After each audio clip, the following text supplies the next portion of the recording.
the story is about our hand itself, the 5 fingers that we have.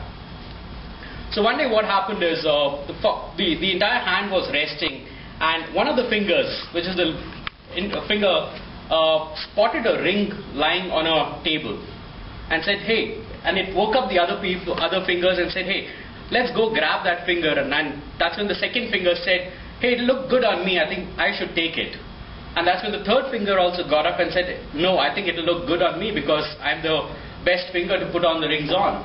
And that's when the little finger also got up and said, hey, I think you guys should give it to me because I'm the smallest in this particular entire 4 fingers. Hearing all this, the thumb got up and said, hey, that's not fair, you should not be doing that. Stealing is not good. Okay. So all 4 fingers started talking bad thing about this little thumb and said, you don't know, it will look good on us.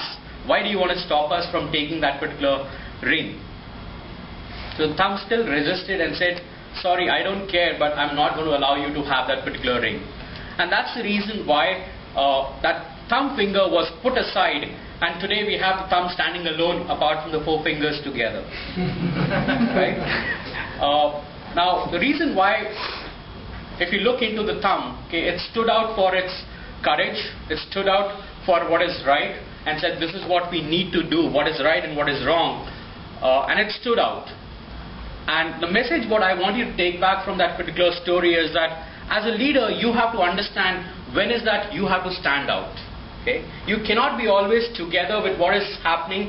You have to take a chance and you have to stand out and do things which are very different. That's the first thing what you must understand as a leader, that you have to be courageous, you have to stand out and do things, and only then you would be called a leader. What would this compass do? Direction. Direction? So we all need directions? Yes. As it is, we are lost every time when we move around in Bangalore Road. So definitely we do need a direction as to understand which direction we want to move. And that's where the compass comes in pretty handy. If I don't have a compass in my life, I will not know which direction to go. Okay? It's as simple as when you're probably wanting to go home, you could get into any of the buses. And when the conductor asks you, where do you want to go? You don't have a destination. Okay? You could get into any bus and reach a place, but probably that is not your destination. Okay? So the compass helps you actually to know which direction do you want to go. And that's very, very important for a leader to know what is the direction that I want to take.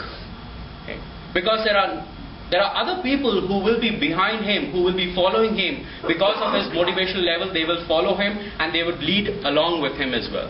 And that is where it becomes very, very crucial for a leader to know what direction do I want to go. Which would mean I need to be very clear in terms of what my vision and my goal is. That's the first thing what is important for a leader as well. The second thing which plays a very, very crucial role again for a leader is in his life is his watch actually. So 2 things which I say are pretty important in a leader's life is the clock and the compass.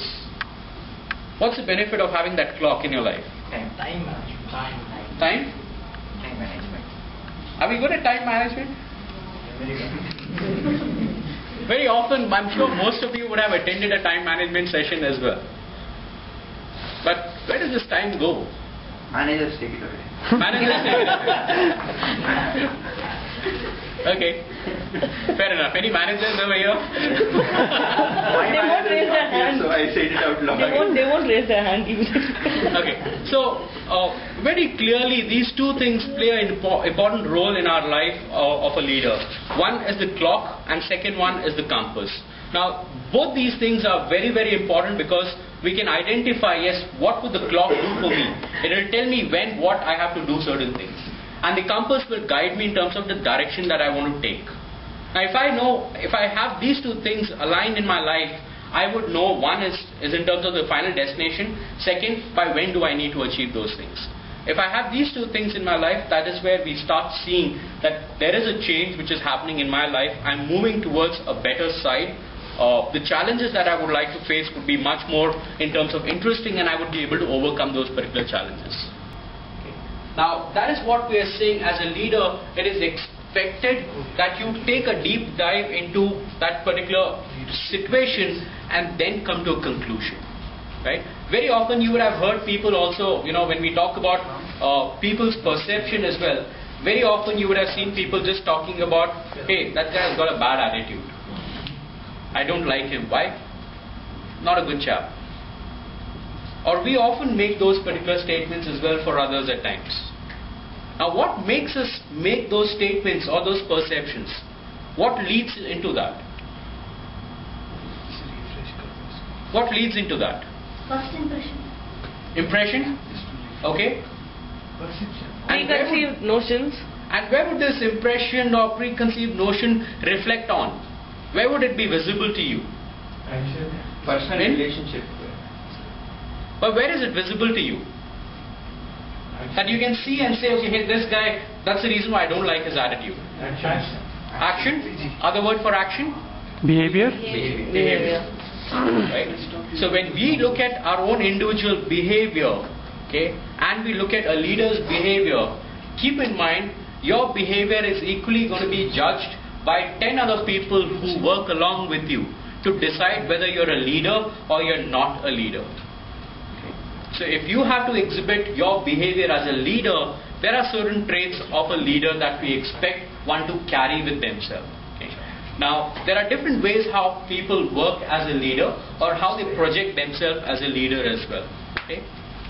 What we'll do is we'll show you some of the behavior attributes or competencies which are required by a leader as well to ensure that when we talk about a leader, these are competencies which are built into my way of functioning or doing certain things.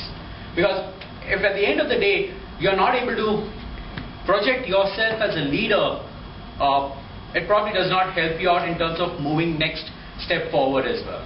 Okay. So what we are saying, perception is important to understand. Look at the deeper meaning of it whenever you're connecting with people. Whatever actions that you do will be reflecting on your behavior part of it. And through that behavior is what people are going to judge you. Like we very often say, I'm sure most of you would have seen this as well, but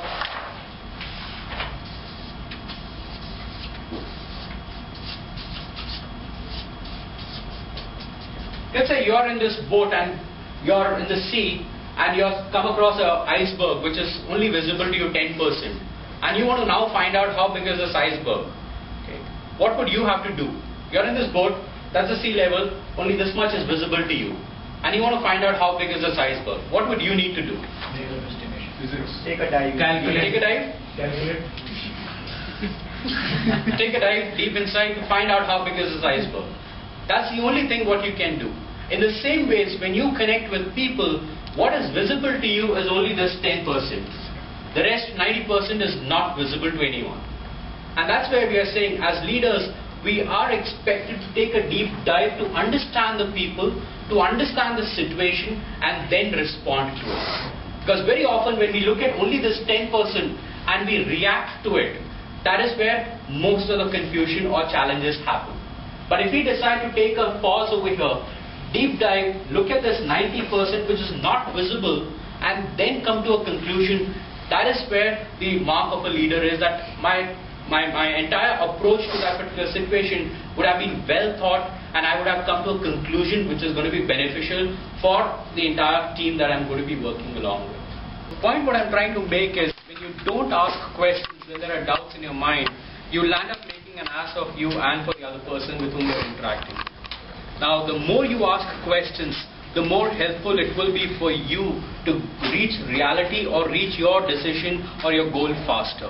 And that is what a leader does. He will always ask questions to get the fact-finding answers.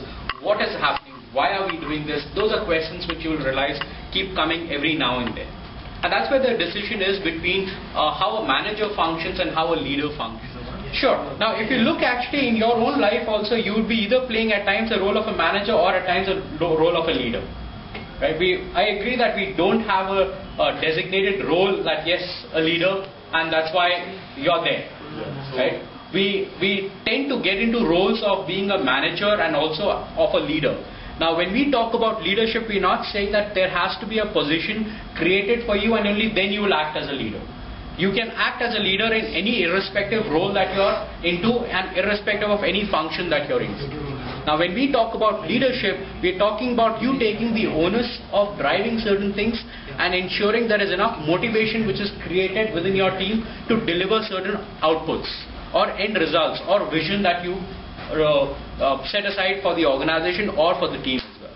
Okay. And that is where, when we look at these two aspects of manager and a leader, they both work differently. Here we are talking about more, the manager is more transactional, whereas the leader is more motivational and attracting people into that particular side and then taking them into that particular direction. You take the role of a leader and then have the guts. That is what will help you to move to the next level itself.